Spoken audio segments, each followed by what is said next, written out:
Pak Kiai, zikir itu setelah sholat ada apa enggak? Ya ada. Zikir, ngaji, apa ada. Lalu terus, cuma katanya enggak boleh nyaring. Siapa yang bilang enggak boleh? Katanya Imam Syafi'i yang enggak boleh nyaring. Loh, di mana Imam Syafi'i melarang nyaring zikir?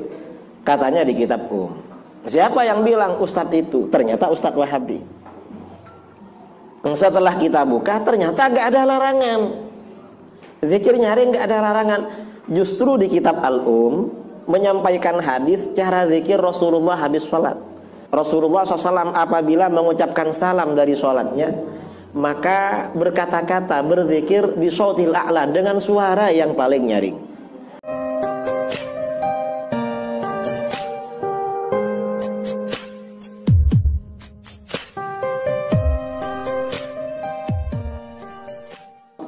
Saya sebulan lebih yang lalu ceramah di Aceh.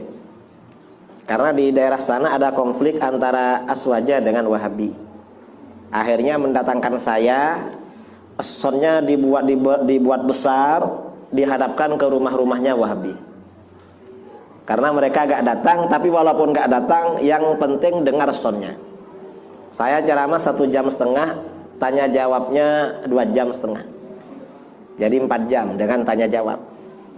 Nah, yang ditanyakan apa? Yang ditanyakan sama dengan di mana-mana.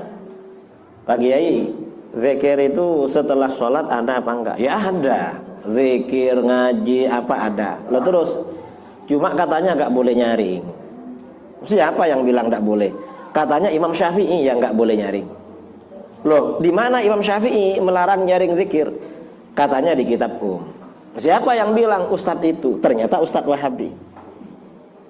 Yang bilang Imam Syafi'i melarang zikir nyaring di dalam kitab Al-Qum. Padahal kita ini di pondok, di madrasah, di mana-mana habis sholat zikirnya nyaring. Setelah kita buka ternyata gak ada larangan. Zikir nyaring gak ada larangan.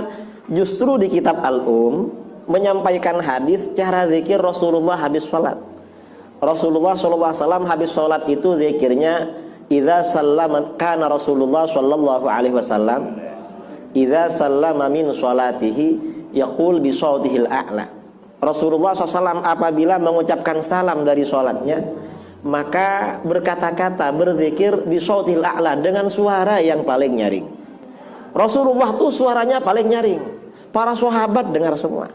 La ilaha illallah wahdahu la syarikalah. Artinya apa? Rasulullah tuh zikir paling nyaring. Nah, kalau ada orang melarang imam zikirnya nyaring, gimana wong Rasulullah zikir paling nyaring habis sholat? Begitu dalil ini disampaikan, mereka bilang, oh ya kalau begitu imamnya gak apa-apa Kiai, terus jamaahnya gak boleh katanya. Loh kenapa gak boleh? Gak ada dalilnya. Loh, kok bisa gak ada dalilnya? Sejak masa Rasulullah, para sahabat itu kalau zikir habis sholat nyaring. Apa ada hadisnya? Ya banyaklah. Wong zikir itu kerjaan sehari-hari, pasti banyak dalilnya. Minta berapa? Apa hadisnya sahih? Paling sahih ini riwayat Bukhari, Muslim, Abu Dawud, Tirmidzi, Nasai, Ibnu Majah, Musnad Ahmad, Malik, Ad-Darimi, Ibnu Khuzaimah, Al-Hakim, Ibnu Hibban, semuanya meriwayatkan.